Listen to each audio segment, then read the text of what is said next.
Hi, I'm Dan Schmitt. I do a motorcycle racing TV show, Team Chicago Challenge. My email is teamdan45@gmail.com. My website is teamchicago.tv. We're in Rosemont, Illinois. We're here for the Muscle Car and Corvette show. I'm going to look at some of the cars that are here. Again, I'm going to feature my friends with the Avantis and the Studebakers. Talk to a guy who had some Shelby Fords. And I'm going to look at some of the Corvette race cars that are here. So there's some pretty interesting stuff. It's always a great show to come to. If you're a car lover, and I'm a motorcycle guy, but I do also appreciate great looking cars. And don't forget my website, don't forget my email, teamdan45@gmail.com. Featured cars at this year's show was a Dodge Charger Daytona and the Plymouth Superbird. These were Chrysler's wing cars. In 1969, NASCAR required 500 cars to be built.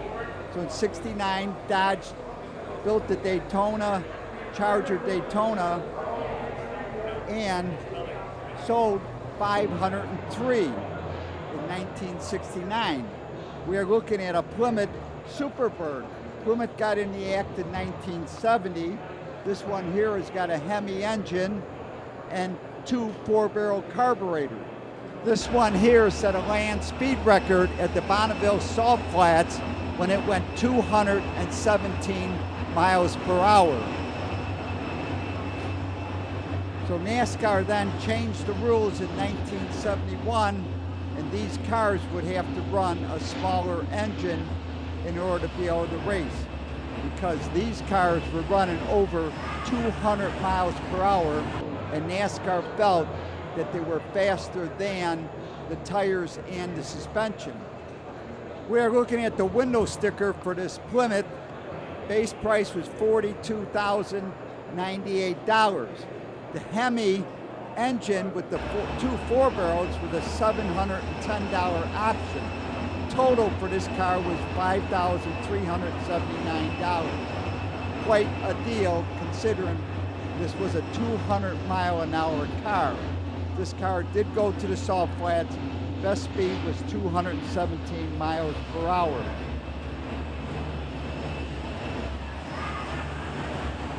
Now we're looking at a Studebaker Avanti that went 223 miles per hour at the Salt Flats in 2009. This is the fastest Avanti, and it runs a Studebaker engine. I had the opportunity to talk to the owner of this beautiful Avanti, a very fast car. So let's talk to Jim Lane. He's going to tell us about racing on the Bonneville Salt Flats and building the horsepower to go 223 miles per hour. I'm Jim Lange. I've raced at Bonneville since 1990. I've held 5 world records at that particular time, and the last one was in '09. And I decided at that time that a guy had taken my record in '03, and so I decided I'm going to go back at least one more time and get my record back. And so I got my record back in '09, and he was a couple pit areas away from me, so I went over, and he was from Oklahoma, and he had a '53 Studebaker coupe with a blown Chevrolet in it. And so I went over to his pit area, and I told him, I said, Ragsdale, I got my record back that you stole from me. And he goes, well, it's about time. So I was in impound with the car, and my wife called, and she's always worried I was going to get killed, you know. And so I had qualified for the record, and so we were in impound on the second run, and she called, and I said, well, I haven't checked the displacement of the engine yet and the gas that I'm using. So then she says to me, now you need to get in the car and see how fast it'll really go. Well, we were only using a little over 800 horsepower to get to 209 or 223. And I said, well, I've got the engine in one piece and we're coming home. Now, I always regret that I didn't turn the boost up, because we ran 45-pound or 41-pound boost, and I mean, that thing could have run 240.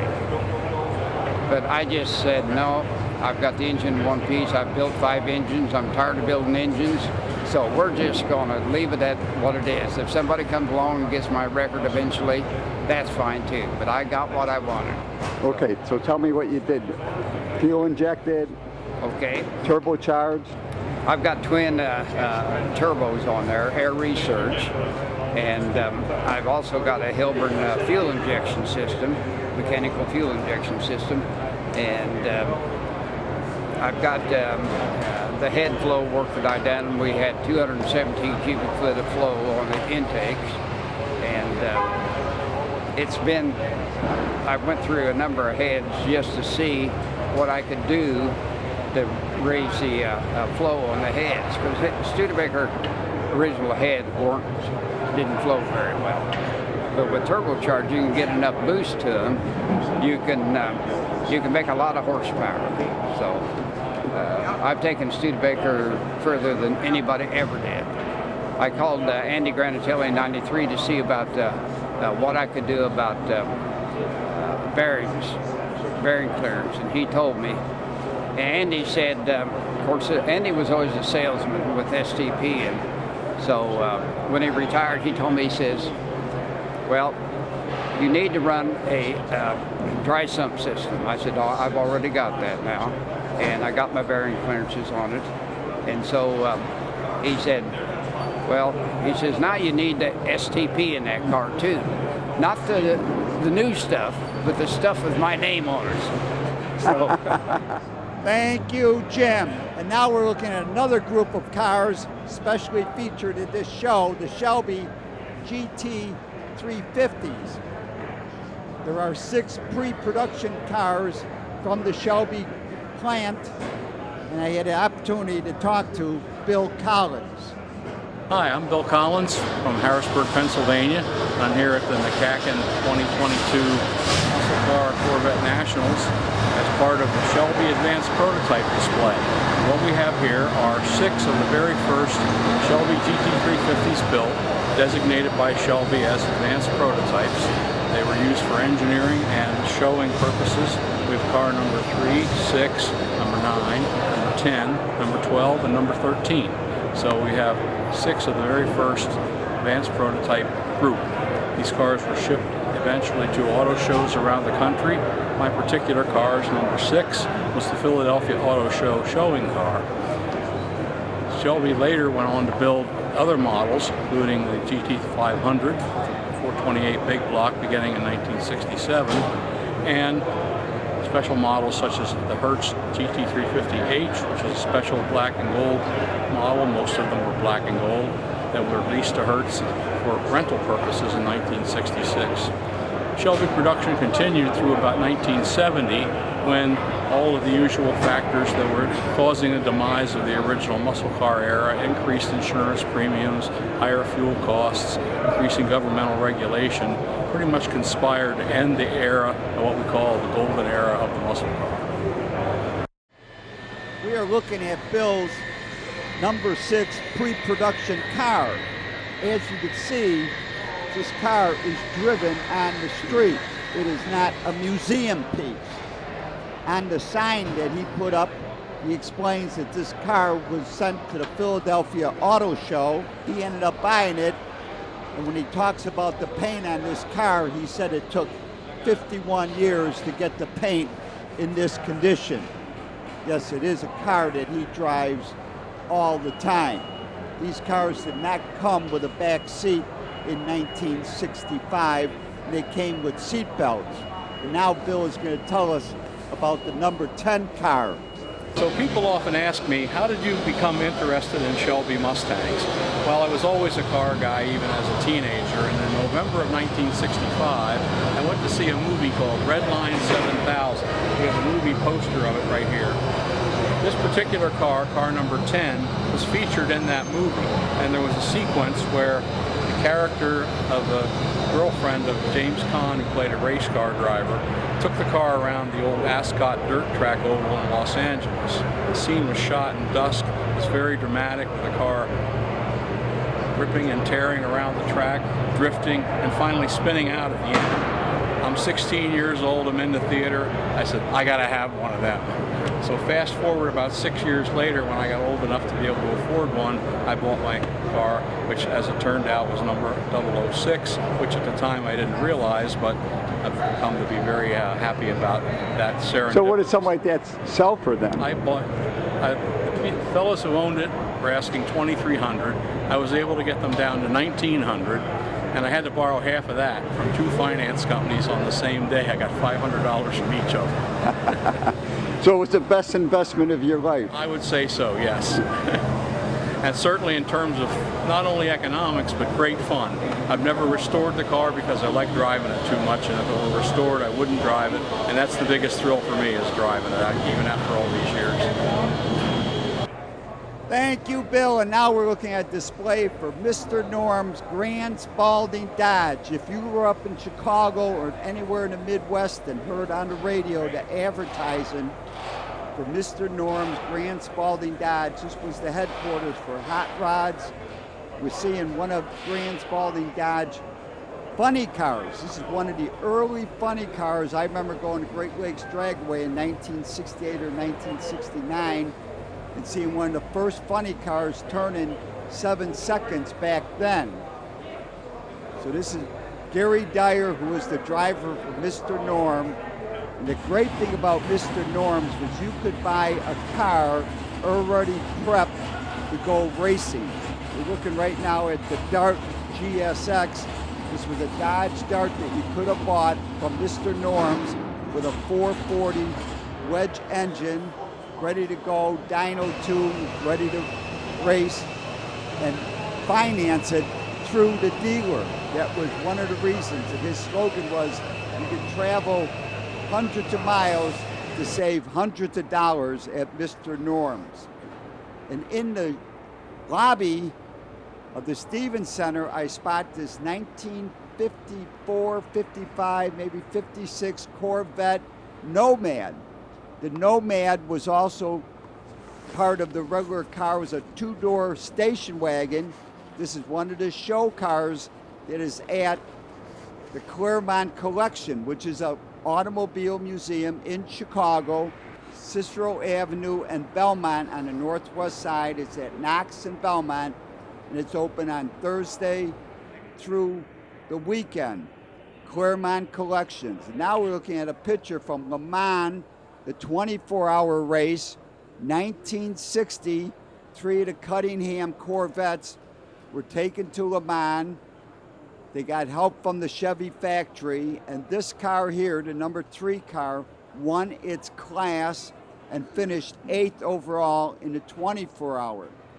We're looking at some of the pictures from that race in 1960. And endurance racing, as you know, because I did endurance racing for many, many years, there are a multitude of classes on the track at the same time. So this Corvette won its class, finished 8th overall, racing in the rain. So maybe these drivers of this Cunningham Corvette should have been part of the movie, The Art of Racing in the Rain. As we see the Corvette here on the racetrack, we take another look at this 1960 Corvette, a priceless car that raced at Le Mans and finished 8th overall and 1st in its class.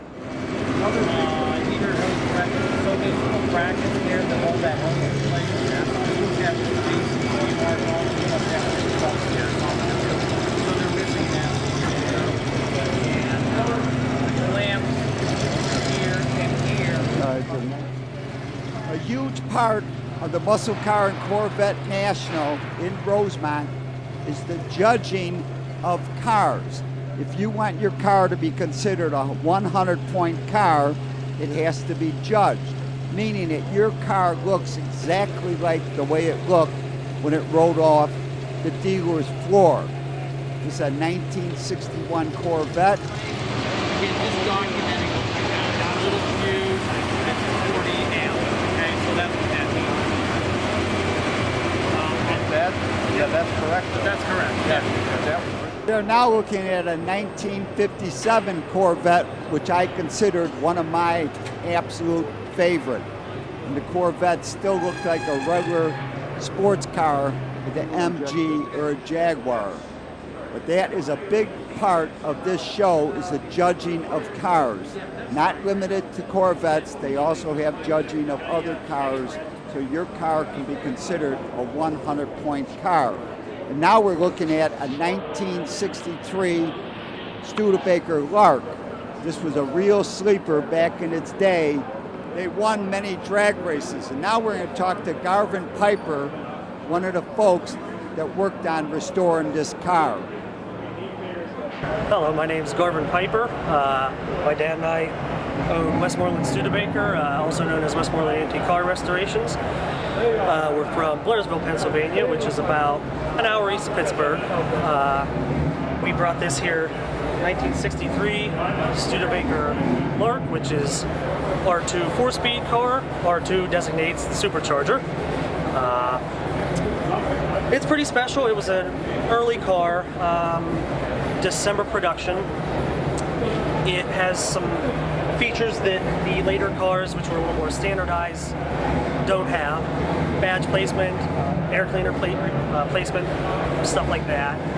But the original, it started out in Pasadena, California, was raced at San Fernando drag strip, was a trophy winner at least 4 times, as you'll see designated by the stickers. It has a California black plate, which is original to the car. Our customer, Ed Janessi, bought the car. He unfortunately passed away in the middle of the restoration. His son, Ben, decided to continue and finish the car, so we're kind of showing the car as a tribute to Ed and what a great guy he was. He was very involved in performance Studebakers. He really liked the R2 4-speed cars. So we spent about probably 2,000 hours on the car, give or take. I'd have to look back at that. But solid car, which is rare for a Studebaker. Anybody who owns a Studebaker would know that. It has a lot of original interior trim pieces, stuff like that we were able to salvage, numbers matching. Just trying to think kind of what else this car has. The interior was one of the last reproduction interiors as far as seat material goes that is correct pleating and everything, electro-pleating. So that's kind of a little caveat for the car. Your company, you got a website or yes. email? Yep, our website is westmorelandrestoration.com. Our email is restore@westmorelandrestoration.com. That would be the best way to reach us, is through email, since my dad and I like working on the cars a little more than we like the office work. Thank you, Garvin. Yes, those plain Jane looking Studebaker Larks with the supercharging were very fast cars. And now we're looking at the first ever Excalibur.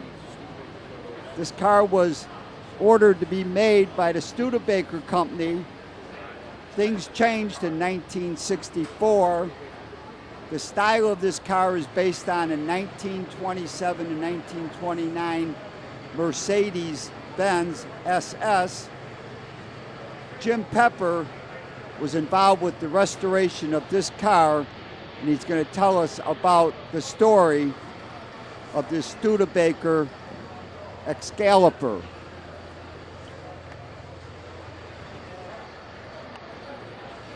Hi, I'm Jim Pepper from Waukesha, Wisconsin, and I'm here with the first Excalibur. The Excalibur initially was called the Studebaker SS. It was designed by Brooks Stevens, built by his sons and one other person that was closely worked with Brooks Stevens in Milwaukee. And this was built for Studebaker for the New York Auto Show in 1964.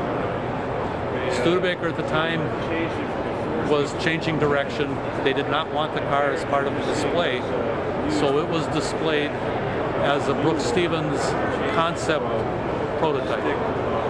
He coined it a contemporary classic. And because of the feedback from that show,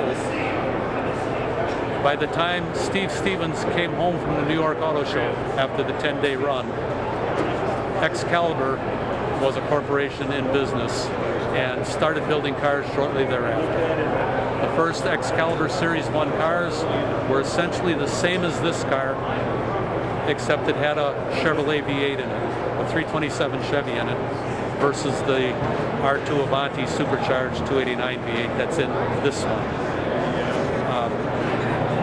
That was 65 model year. 66, they added a Phaeton, which was a 4-seat car, not a roadster. And the Series 1 cars went through 1969. And ultimately the company progressed from that as parts changed. But the company stayed in business through about 1986. This is the first car that's built. It's still owned by Steve Stevens, and he gave permission for it to come here. This car was restored approximately 1988 or 89 because it was never intended to be a road-driven car. It was intended to be a showpiece. And so during the restoration, a few subtle changes were made to make it a more functional car. And I was instrumental in getting the engine back in shape and running, and made a few parts of the clutch linkage and a few other odds and ends for the car, and got to know the Stevens family and Alice Preston, who still owns the remnants of Excalibur and still operates her business called Camelot Restorations, Camelot Classic Cars and Restorations in Milwaukee. So it's a beautiful car. It weighs about 2,200 pounds, has a 289 R2 Avanti engine supercharged. Everything on this car, nearly everything on this car is sourced from Studebaker. The pedal assemblies, the complete chassis, drivetrain, the seats are Avanti seats, the seat belts are Studebaker seat belts. This is pretty much as it was built in 1964. The car was built in 6 weeks. So what you see here is pretty close to what was done back in early '64. Thank you. Thank you, Jim. And now we're looking at the first ever Avanti to roll off the assembly line in South Bend, Indiana. This is the #1 Avanti. And lucky for me, I had the opportunity to talk to Renee Crist. She's the curator of the Auto Museum in Washington, and she's got a great story.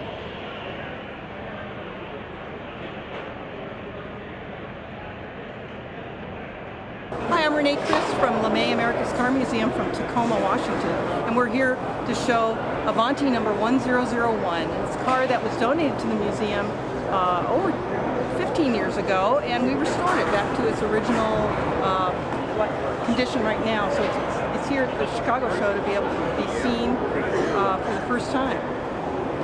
And you also said you loaned it to the Studebaker Museum in South Bend? Yes, it was just come off display at the Studebaker National Museum in South Bend, Indiana, where it was on display for a exhibit of Studebakers, Avanti, telling the story of the Avanti and its anniversary. And now you're bringing it back?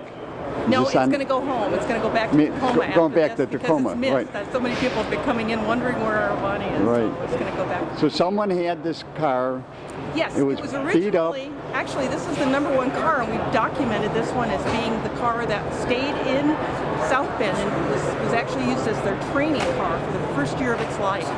And after that year, it was sent to a dealer in Boston, Massachusetts, where it was originally sold.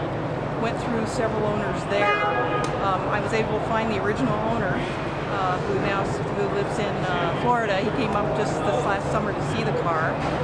But the car has been under a 7-year restoration. It was finished a few years ago, and it was donated to us from a donor who actually bought it on the East Coast, brought it to the West Coast, was going to do the restoration, but it was a little bigger job than he really wanted to do. So this is the authentic interior that Absolutely. came in We it? put it back to showroom condition. Right. And the thing that's significant about this is that it's a real effort by the Studebaker community all over the country. Made donations to this car, and the Whatcom County Studebaker Drivers Club and the Avanti Owners Association all pitched in both with parts and their labor to help us rebuild the car and put it right, so it looks like it's a brand new, like it was when it was new.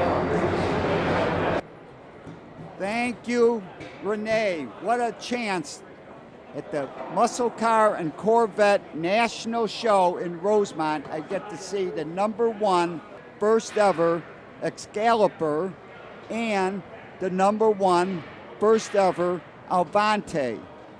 What a great show. What a great time I've had this year at the Muscle Car and Corvette National.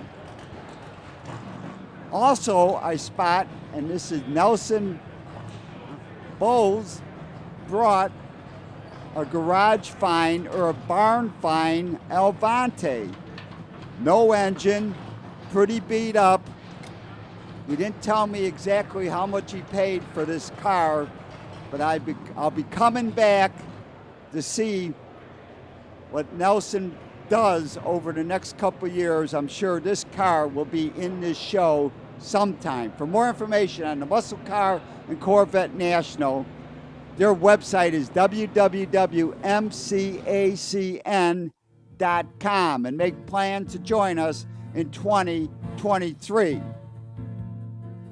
These shows are just great, and I'll be back next year.